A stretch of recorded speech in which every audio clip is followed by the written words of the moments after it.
Bir təcili xəbəri diqqətinizə çatdırıram. İcra hakimiyyəti orqanlarında aparılan struktur dəyişikliyi ilə əlaqədar Cəlilabad rayon İcra Hakimiyyətində də ixtisarlar aparılıb.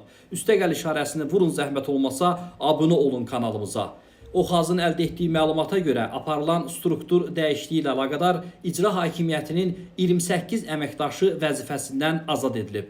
Dəyişikliklə əlaqədar Cəlilabad rayon İcra Hakimiyyətində 38 vəzifə ləğv edilib və nəticədə həmin şəxslər işini itiriblər. Onlardan 10 nəfəri müxtəlif qurumlarda müəyyən vəzifəyə təyin edilsə də 28 nəfər yeni işlə təmin edilməyib. İcra başçısı Rafiq Cəlilovun sərəncamı ilə 28 əməkdaşının dövlət qulluğuna xitam verilib.